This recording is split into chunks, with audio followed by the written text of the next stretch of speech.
18. Dear Mr. Krull, I have greatly enjoyed working at Trincom Enterprises as a sales manager. Since I joined in 2015, I have been a loyal and essential member of this company and have developed innovative ways to contribute to the company.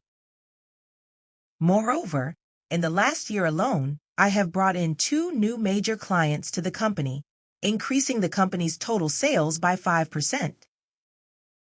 Also, I have voluntarily trained 5 new members of staff, totaling 35 hours.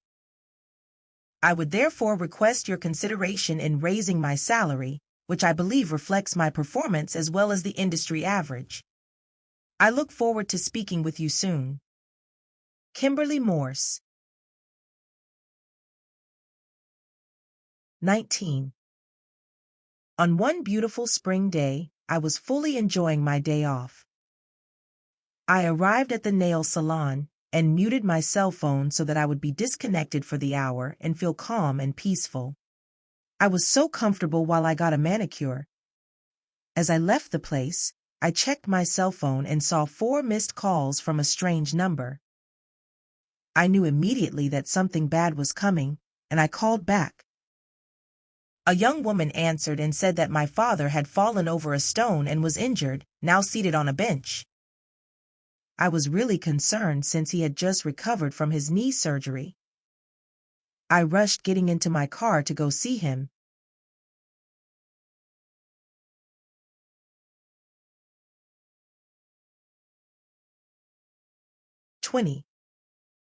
You already have a business and you're about to launch your blog so that you can sell your product.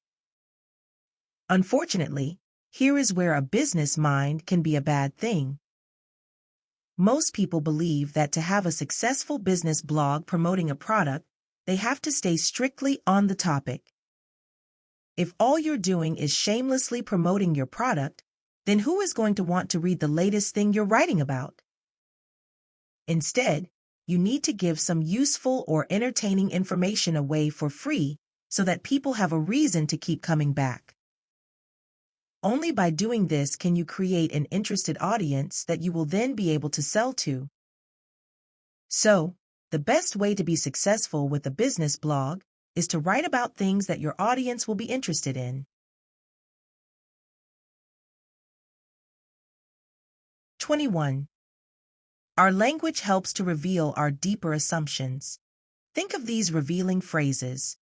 When we accomplish something important, we say it took blood, sweat, and tears.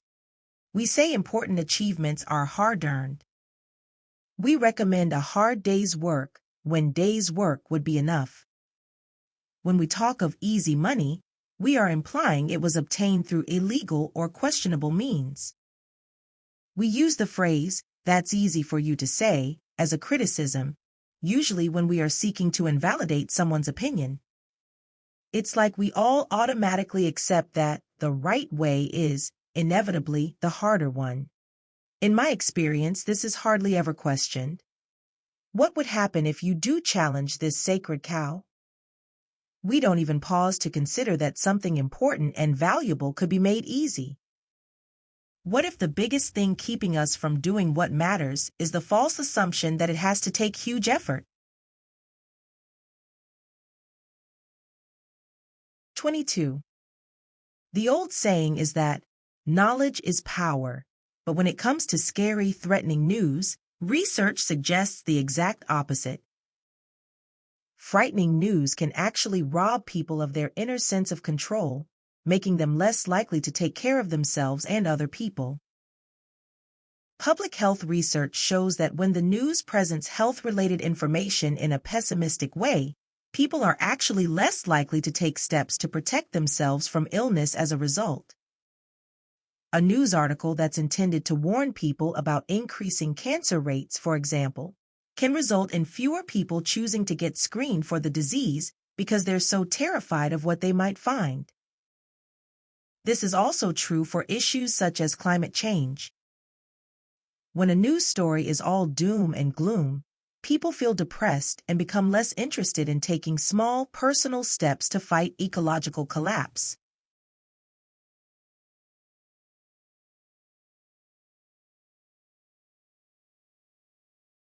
23. The most remarkable and unbelievable consequence of melting ice and rising seas is that together they are a kind of time machine, so real that they are altering the duration of our day. It works like this. As the glaciers melt and the seas rise, gravity forces more water toward the equator. This changes the shape of the Earth ever so slightly, making it fatter around the middle, which in turn slows the rotation of the planet similarly to the way a ballet dancer slows her spin by spreading out her arms. The slowdown isn't much, just a few thousandths of a second each year.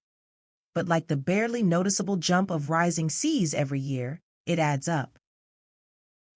When dinosaurs lived on the Earth, a day lasted only about 23 hours. Less interested in taking small, personal steps to fight ecological collapse.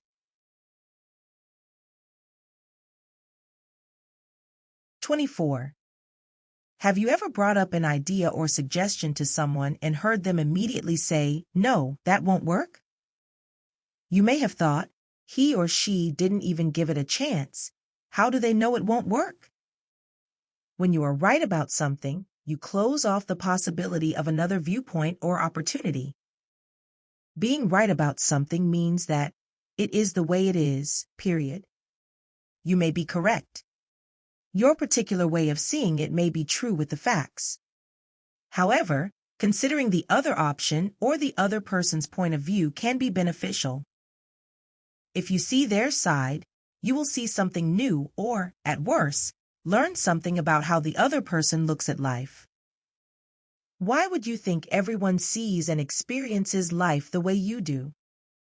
Besides how boring that would be, it would eliminate all new opportunities, ideas, invention, and creativity.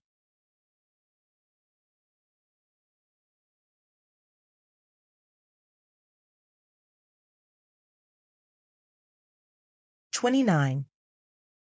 You may have seen headlines in the news about some of the things machines powered by artificial intelligence can do. However, if you were to consider all the tasks that AI-powered machines could actually perform, it would be quite mind-blowing. One of the key features of artificial intelligence is that it enables machines to learn new things rather than requiring programming specific to new tasks. Therefore, the core difference between computers of the future and those of the past is that future computers will be able to learn and self-improve. In the near future, smart virtual assistants will know more about you than your closest friends and family members do. Can you imagine how that might change our lives? These kinds of changes are exactly why it is so important to recognize the implications that new technologies will have for our world.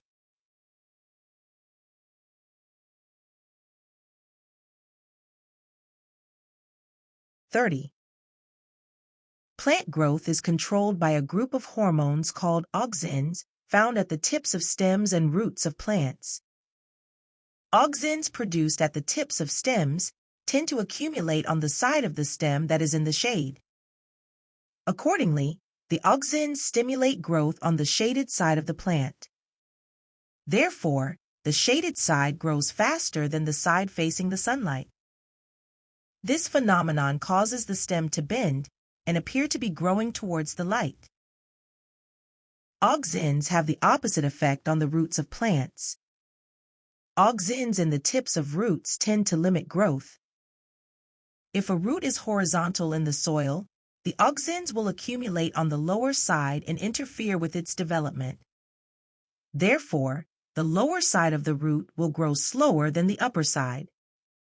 This will, in turn, cause the root to bend downwards, with the tip of the root growing in that direction.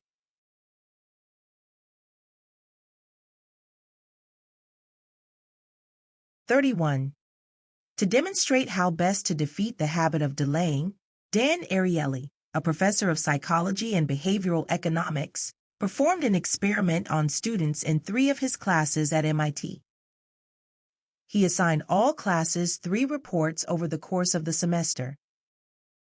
The first class had to choose 3 due dates for themselves, up to and including the last day of class. The second had no deadlines. All 3 papers just had to be submitted by the last day of class.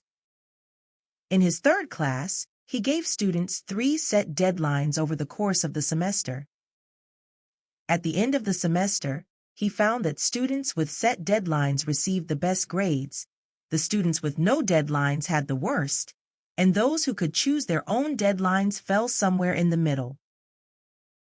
Ariely concludes that restricting freedom, whether by the professor or by students who recognize their own tendencies to delay things, improves self-control and performance.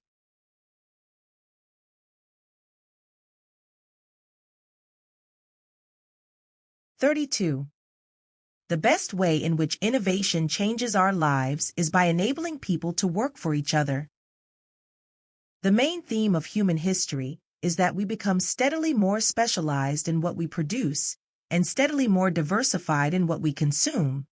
We move away from unstable self-sufficiency to safer mutual interdependence.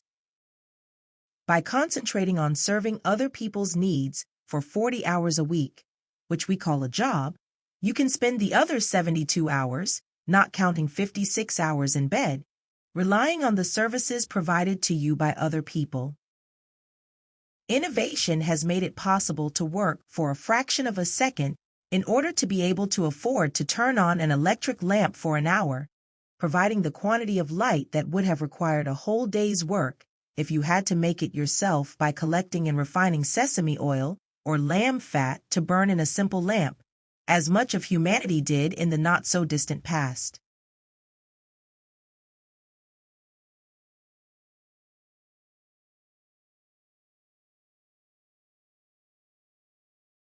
(33) If you've ever made a poor choice, you might be interested in learning how to break that habit. One great way to trick your brain into doing so is to sign a Ulysses contract.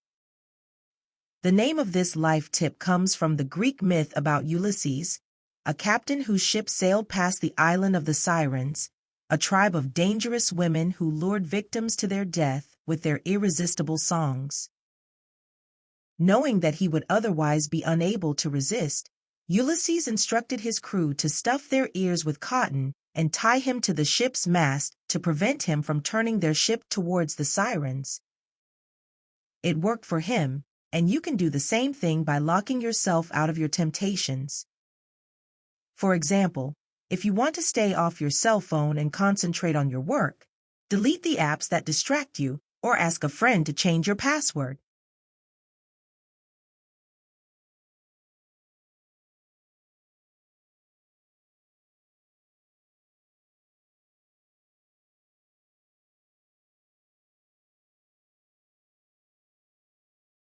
(34) Our homes aren't just ecosystems, they're unique ones, hosting species that are adapted to indoor environments and pushing evolution in new directions.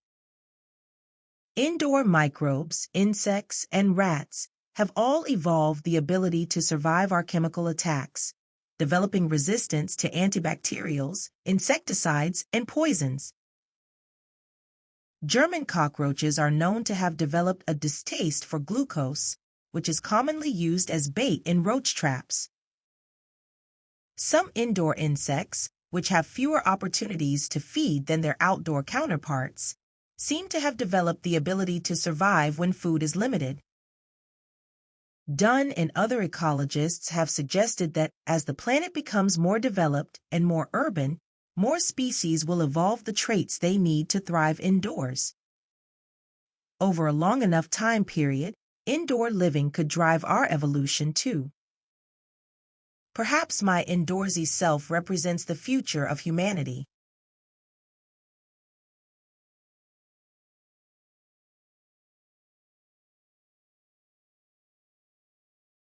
(35) Developing a personal engagement with poetry brings a number of benefits to you as an individual in both a personal and a professional capacity. Writing poetry has been shown to have physical and mental benefits, with expressive writing found to improve immune system and lung function, diminish psychological distress, and enhance relationships. Poetry has long been used to aid different mental health needs, develop empathy, and reconsider our relationship with both natural and built environments. Poetry is also an incredibly effective way of actively targeting the cognitive development period, improving your productivity and scientific creativity in the process. In short, poetry has a lot to offer if you give it the opportunity to do so.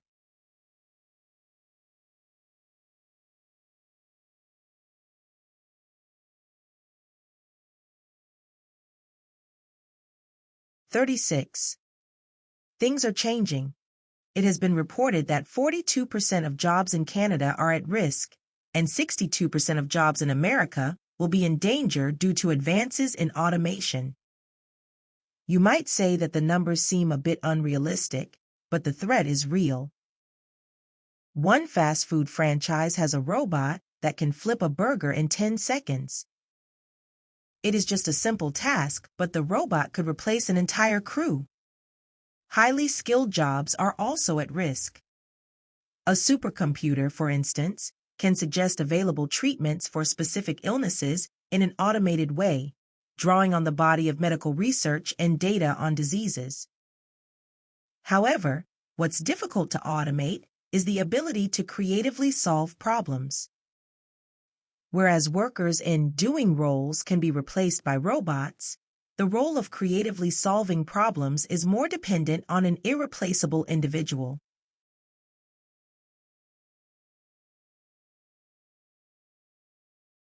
"37. Each beech tree grows in a particular location and soil conditions can vary greatly in just a few yards. The soil can have a great deal of water or almost no water. It can be full of nutrients or not. Accordingly, each tree grows more quickly or more slowly and produces more or less sugar, and thus you would expect every tree to be photosynthesizing at a different rate. However, the rate is the same. Whether they are thick or thin, all the trees of the same species are using light to produce the same amount of sugar per leaf. Some trees have plenty of sugar and some have less, but the trees equalize this difference between them by transferring sugar.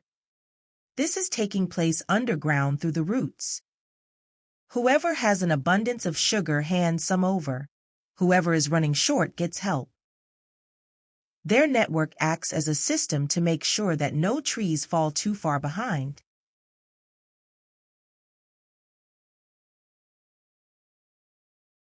"38.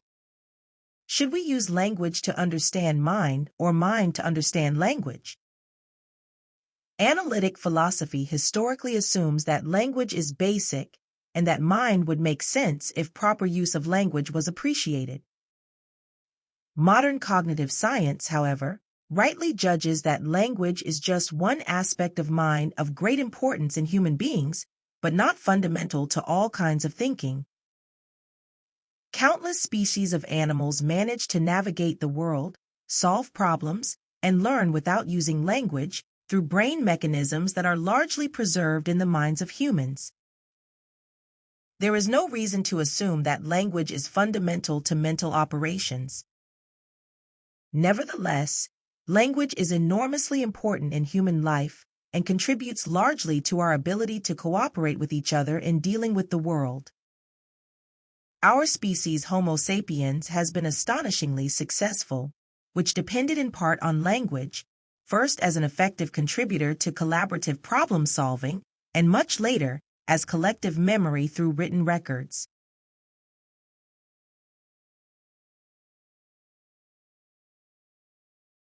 "39. Take 2 glasses of water. Put a little bit of orange juice into one and a little bit of lemon juice into the other. What you have are essentially 2 glasses of water, but with a completely different chemical makeup.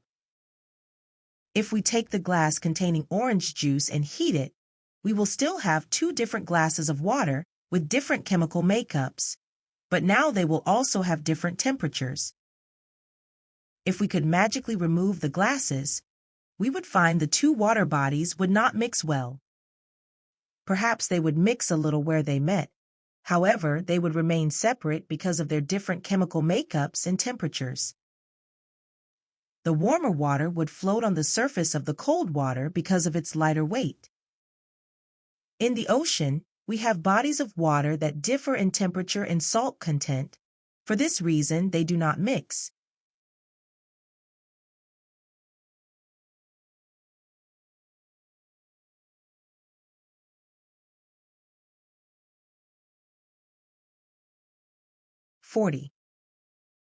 One of the most powerful tools to find meaning in our lives is reflective journaling, thinking back on and writing about what has happened to us.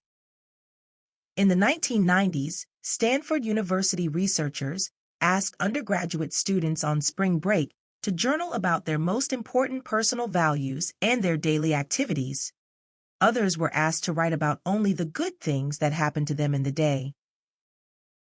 3 weeks later, the students who had written about their values were happier, healthier, and more confident about their ability to handle stress than the ones who had only focused on the good stuff.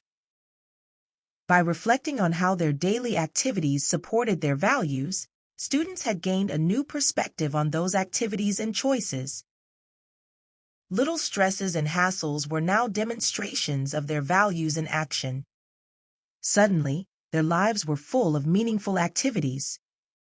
And all they had to do was reflect and write about it, positively reframing their experiences with their personal values. Journaling about daily activities based on what we believe to be worthwhile can make us feel that our life is meaningful by rethinking our experiences in a new way.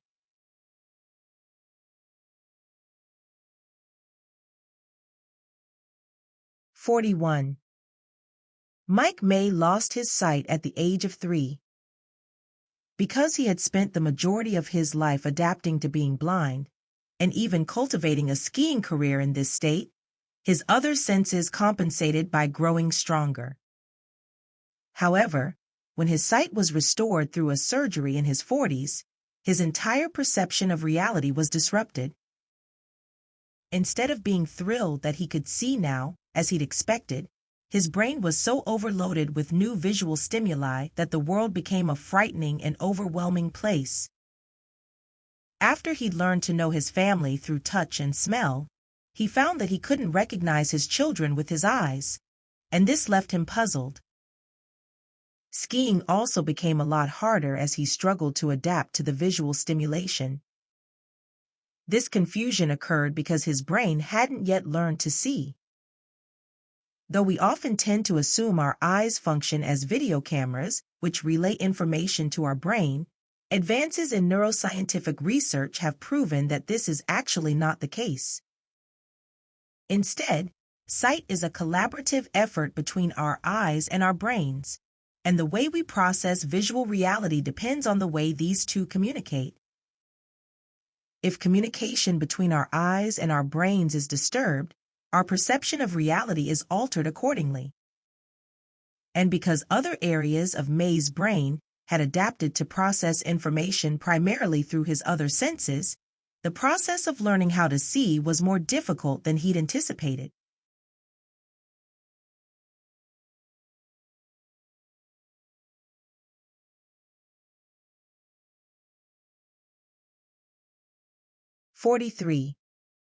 On my daughter Marie's 8th birthday, she received a bunch of presents from her friends at school. That evening, with her favorite present, a teddy bear, in her arms, we went to a restaurant to celebrate her birthday. Our server, a friendly woman, noticed my daughter holding the teddy bear and said, "My daughter loves teddy bears too." Then we started chatting about her family. The server mentioned during the conversation that her daughter was in the hospital with a broken leg. She also said that Marie looked about the same age as her daughter. She was so kind and attentive all evening, and even gave Marie cookies for free. After we finished our meal, we paid the bill and began to walk to our car when unexpectedly Marie asked me to wait and ran back into the restaurant. When Marie came back out, I asked her what she had been doing. She said that she gave her teddy bear to our server so that she could give it to her daughter. I was surprised at her sudden action because I could see how much she loved that bear already. She must have seen the look on my face because she said, "I can't imagine being stuck in a hospital bed. I just want her to get better soon." I felt moved by Marie's words as we walked toward the car. Then, our server ran out to our car and thanked Marie for her generosity. The server said that she had never had anyone doing anything like that for her family before. Later, Marie said it was her best birthday ever. I was so proud of her empathy and warmth, and this was an unforgettable experience for our family.